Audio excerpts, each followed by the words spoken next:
दोस्तों, यदि आप बिहार पुलिस कांस्टेबल परीक्षा के लिए तैयारी कर रहे हैं तो इस वीडियो में आपको कांस्टेबल परीक्षा के लिए इम्पोर्टेंट जीके जीएस कराने वाले हैं, जो कि कांस्टेबल परीक्षा की तैयारी में काफ़ी ही मददगार साबित होने वाला है। तो चलिए प्रश्न को स्टार्ट करते हैं। यदि चैनल पर नए आए होंगे तो चैनल को सब्सक्राइब करके बेल आइकन को प्रेस कर लेना है, ताकि बिहार पुलिस के रिलेटेड कोई भी अपडेट होगा सबसे पहले जो है आप तक पहुंच जाएगा। तो चलिए, पहला प्रश्न है कि जवाहरलाल नेहरू बंदरगाह जो है ये कहाँ पर स्थित है। जवाहरलाल नेहरू बंदरगाह जो है ये कहाँ पर स्थित है। देखो, जवाहरलाल नेहरू बंदरगाह जो है ये मुंबई में स्थित है। जवाहरलाल नेहरू बंदरगाह जो है ये मुंबई में स्थित है। चलिए, अगला प्रश्न है कि पॉलिस्टर के बने कपड़े धोने के बाद जल्दी सूख जाते हैं, क्यों सूख जाते हैं। देखो, पॉलिस्टर के बने कपड़े जल्दी सूख जाते हैं क्योंकि पॉलिस्टर बहुत कम जल का अवशोषण करता है। यह जो है बहुत कम जल का अवशोषण करता है। चलिए, अगला प्रश्न है कि निम्न में से कौन सा युग्म का मिलान जो है सही है। देखो, सिस्मोग्राफ से जो है हम लोग भूकंप के झटके की तीव्रता का रिकॉर्ड करना जानते हैं, यानी कि इसके द्वारा जो है हम लोग भूकंप की तीव्रता को माप सकते हैं। चलिए, अगला प्रश्न है कि निम्न में से कौन सा BRICS में शामिल देशों का सही अनुक्रम दर्शाता है। देखो, इसका सही अनुक्रम की हम बात कर ले तो यहाँ पर जो है हमारा ऑप्शन नंबर डी हो जाएगा। देखो, तो यहाँ पर ब्राजील हो जाएगा, रूस हो जाएगा, भारत हो जाएगा, चीन हो जाएगा, दक्षिण अफ्रीका, नवीनतम पुस्तक वेस्ट थिंग अबाउट हो जाएगा। उसके बाद जो है thing best thing about you is, यानी कि ये हो जाएगा, यानी कि ऑप्शन नंबर डी जो है यहाँ पर बिल्कुल सही हो जाएगा। चलिए, अगला प्रश्न है कि यू का लेखक जो है ये कौन है। यू का लेखक जो है ये कौन है। देखो, यू का लेखक की हम बात करें तो यह जो है अनुपम खेर हो जाएगा। यू का लेखक जो है ये अनुपम खेर हो जाएगा। चलिए, अगला प्रश्न है कि निम्न में से किस मंत्रालय ने उच्च एवं माध्यमिक शिक्षा की परीक्षा के संचालन हेतु राष्ट्रीय परीक्षण एजेंसी की स्थापना की है। निम्न में से किस मंत्रालय ने उच्च एवं माध्यमिक शिक्षा की परीक्षा के संचालन हेतु राष्ट्रीय परीक्षण एजेंसी की स्थापना की है। देखो, ये मानव संधान विकास मंत्रालय की स्थापना जो है किया है। मानव संधान विकास मंत्रालय की स्थापना जो है किया है। चलिए, अगला प्रश्न है कि हर्षवर्धन का समकालीन दक्षिण भारतीय शासक जो है ये कौन था। हर्षवर्धन का समकालीन दक्षिण भारतीय शासक जो है ये कौन था। तो देखो, इसका सही आंसर जो है ये पुलकेशिन द्वितीय हो जाएगा, कि हर्षवर्धन का समकालीन दक्षिण भारतीय शासक जो है ये पुलकेशिन द्वितीय था। चलिए, अगला प्रश्न है कि 1984 पुस्तक का लेखक जो है ये कौन है।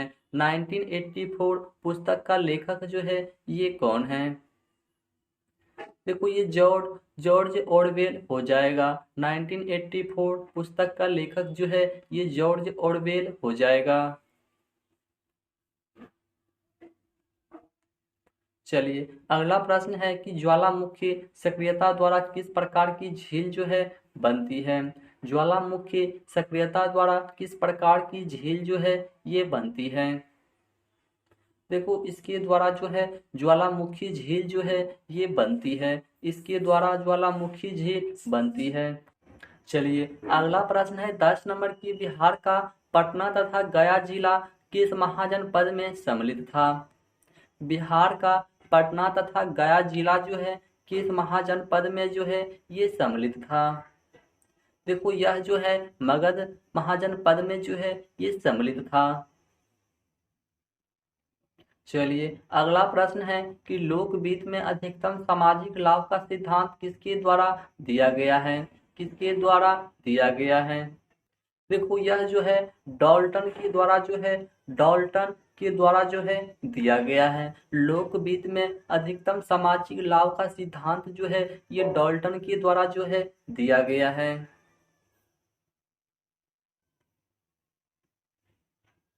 चलिए अगला प्रश्न है कि निवेश गुणक का मूल्य संबंधित है, यानी कि निवेश गुणक का मूल्य जो है ये किससे संबंधित है। देखो निवेश गुणक का मूल्य जो है ये आय में परिवर्तन के कारण स्वायत्त निवेश में परिवर्तन से संबंधित होता है, यानी कि ऑप्शन नंबर बी जो है बिल्कुल सही हो जाएगा। चलिए अगला प्रश्न है कि आय में परिवर्तन से प्रतिफल की आंतरिक दर जो है ये क्या होती है। देखो आय में परिवर्तन से प्रतिफल की आंतरिक दर जो है ये गिरती है जब किसी निवेश का वार्षिक प्रतिफल जो है ये बढ़ता है। इनकी ऑप्शन नंबर सी जो है बिल्कुल सही हो जाएगा। चलिए अगला प्रश्न है कि भारत का राष्ट्रपति किसका एक अभिन्न भाग है। भारत का राष्ट्रपति जो है किसका एक अभिन्न भाग है। देखो भारत का राष्ट्रपति जो है ये सांसद का एक अभिन्न भाग होता है। यह जो है सांसद का अभिन्न भाग होता है। चलिए अगला प्रश्न है कि संघ लोक सेवा आयोग को रिपोर्ट किसको प्रस्तुत करनी होती है। संघ लोक सेवा आयोग को रिपोर्ट जो है किसको प्रस्तुत करनी होती है। किसको प्रस्तुत करनी होती है। देखो यह जो है राष्ट्रपति को प्रस्तुत करनी होती है। यह जो है राष्ट्रपति को प्रस्तुत करनी होती है। चलिए अगला प्रश्न है कि संविधान की उद्देशिका यानी कि प्रस्तावना का संशोधन कितनी बार जो है किया गया है। कितनी बार जो है किया गया था। देखो यह जो है केवल एक बार जो है किया गया था। इसमें केवल संशोधन जो है एक बार ही किया गया था।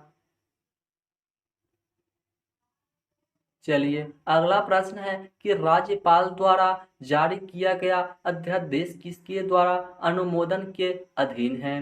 राज्यपाल के द्वारा जारी किया गया अध्यादेश जो है किसके द्वारा अनुमोदन के अधीन है। किसके द्वारा अनुमोदन के अधीन है। देखो यह राज्य विधान मंडल क्या हो जाएगा। राज्य विधान मंडल हो जाएगा बिल्कुल सही जवाब। चलिए अगला प्रश्न है कि अपने उपन्यास आनंद मठ में विक्रम बंकिम चंद्र चटर्जी द्वारा बंगाल में किस विद्रोह का विशेष उल्लेख किया गया है। अपने उपन्यास आनंद मठ में बंकिम चंद्र चटर्जी द्वारा बंगाल में किस विद्रोह का विशेष उल्लेख किया गया है। देखो ये सन्यासी विद्रोह का जो है उल्लेख किया गया है। यह जो है सन्यासी विद्रोह का उल्लेख किया गया है।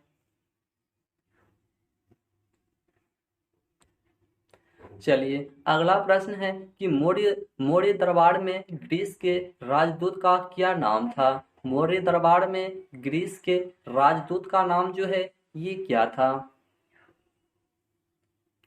देखो उसका राजदूत का नाम था मेगा अस्थनीज। क्या नाम था। मेगा अस्थनीज था।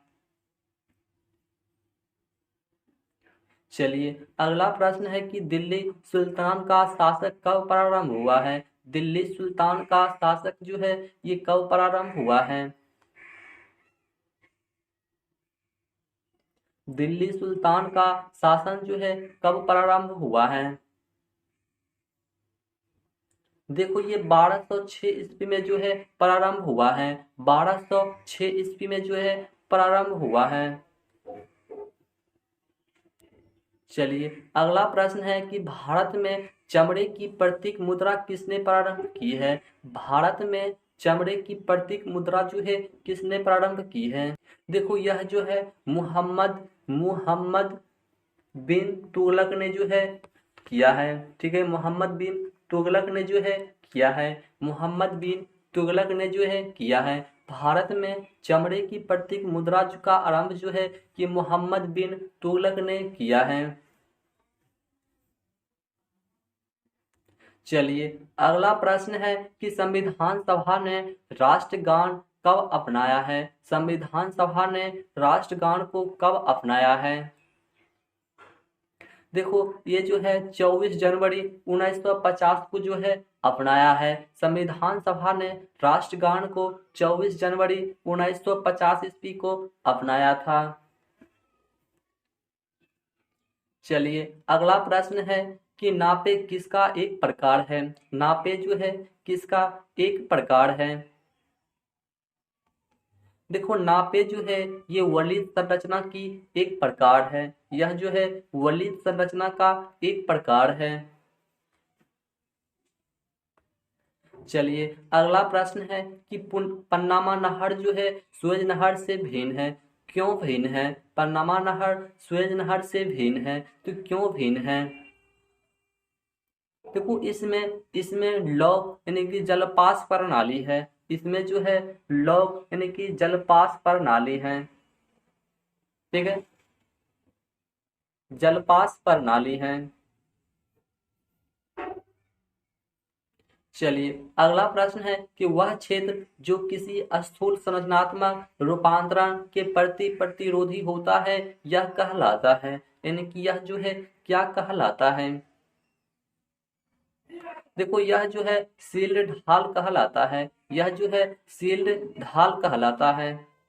चलिए अगला प्रश्न है कि लानो जो है कहाँ के घास स्थल है? लानो जो है कहाँ का घास स्थल है? लानो जो है कहाँ का घास स्थल है? देखो यह जो है चिली का घास स्थल है। लानो जो है चिली का घास स्थल है।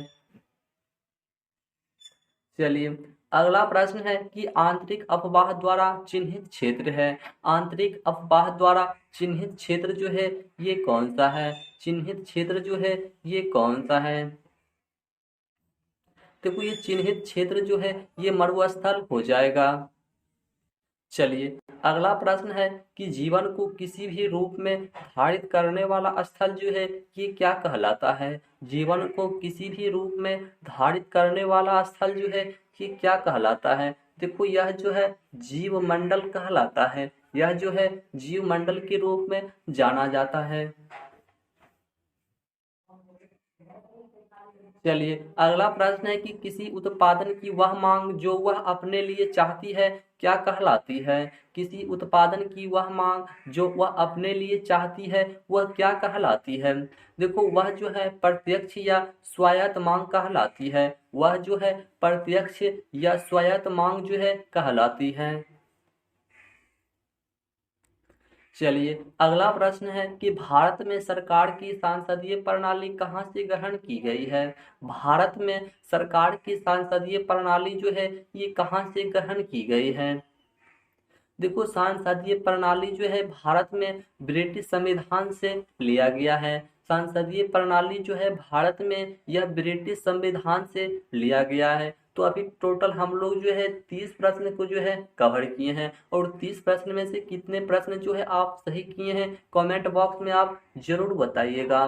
कमेंट बॉक्स में आप जरूर बताइएगा और यदि चैनल पर नए आए होंगे तो चैनल को सब्सक्राइब करके बेल आइकन को भी प्रेस कर लीजिएगा। तो चलिए वीडियो कैसा लगा कमेंट बॉक्स में ये भी बता दीजिएगा। तो चलिए मिलते हैं फिर से नेक्स्ट वीडियो में, तब तक के लिए जय हिंद जय भारत।